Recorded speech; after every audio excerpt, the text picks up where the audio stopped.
Have you ever stopped to think that the life of Moses could have ended before it even began?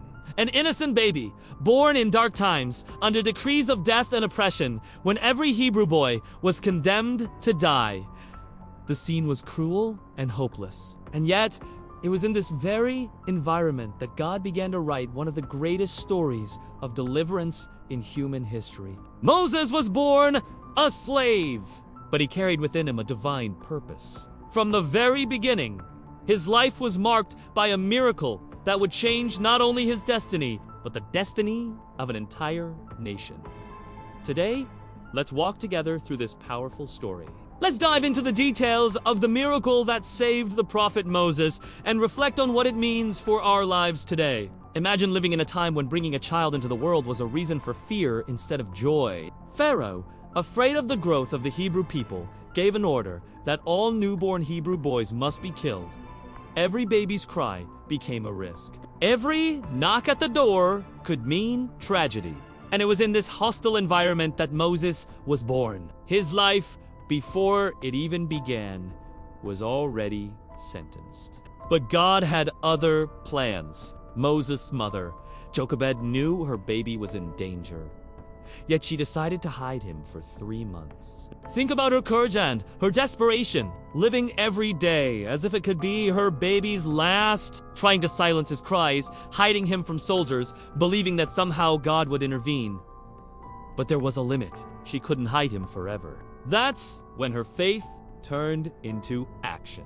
With trembling hands, but a heart full of hope, Jochebed prepared a basket, carefully sealed it with tar and pitch so it wouldn't sink, and placed her little boy inside. Then she set him afloat on the waters of the Nile River. Can you imagine the scene? A mother releasing her baby into the river, not knowing what would happen next, yet trusting that God had a plan. What looked like abandonment was actually an act of faith. As the basket floated, God directed the waves. It was not drifting by chance, it was being guided by divine providence. And the basket ended up in the hands of Pharaoh's daughter, the Egyptian princess. Here is the incredible detail. The same palace that decreed death would become the place that raised and protected Moses. The child rejected by human law was received by the grace of God. The princess had compassion when she saw the baby crying and decided to raise him as her son. The very house that wanted his death became the house that provided his life. That's not coincidence, that's God's hand at work. And even more astonishing, the princess chose a Hebrew woman to nurse the child. Who did she call? Moses' own mother. God turned pain into joy, loss into provision. Jochebed not only got her son back, but was even paid to care for him. Moses grew up surrounded by luxury, knowledge, and power.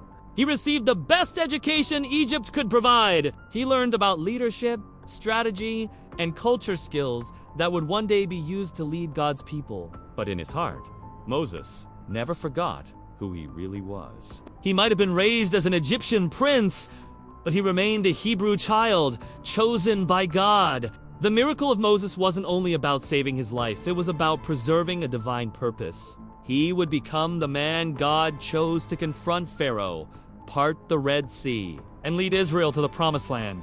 The enemy tried to kill him as a baby, but failed. Because when God has a plan, no power on earth can stop it. Maybe you also feel surrounded by decrees of death, not physical, but emotional and spiritual. Maybe fear, anxiety, or hopelessness are trying to suffocate your faith. But just as God sustained Moses on the waters, he can sustain you. When everything seems uncertain, when there seems to be no way out, the miracle may already be on its way. That little basket in the river was not just a survival strategy, it was a symbol of surrender. Jochebed couldn't save her son on her own, but she entrusted his life into God's hands. How many times do we also need to place our dreams, our struggles, and even our pain into that spiritual basket and let it float, trusting that God knows exactly where the waters will carry it? What seemed like the end of Moses' life was actually the beginning of his story. In the same way, what feels like a defeat in your life may be the start of a greater victory. God specializes in turning tears into testimonies, fear into faith, and what looks like loss into destiny. The story of Moses reminds us that no matter how threatening the situation, when we are in God's hands, we are secure. He can even use the enemy to fulfill his purpose. He can turn decrees of death into decrees of life. Maybe today you feel like Jochebed needing to release something precious into the waters. Maybe it's a dream, a decision, or even a relationship. But remember, when you place it in God's hands, He takes care of it. Trust Him, even when it doesn't make sense. Believe, even when the waters look dangerous. The same God who saved Moses is alive and working in your life today. The miracle that saved Moses is not just a biblical memory, it's a living testimony that our God is still moving. He is the same yesterday, today, and forever. Just as Moses was preserved and raised for a divine purpose, you also have a calling. God's plan for your life cannot be destroyed. It will be fulfilled. If this message touched your heart, share in the comments what spoke to you the most. Don't forget to subscribe to this channel and like this video so more people can receive this word of faith and hope. God bless you.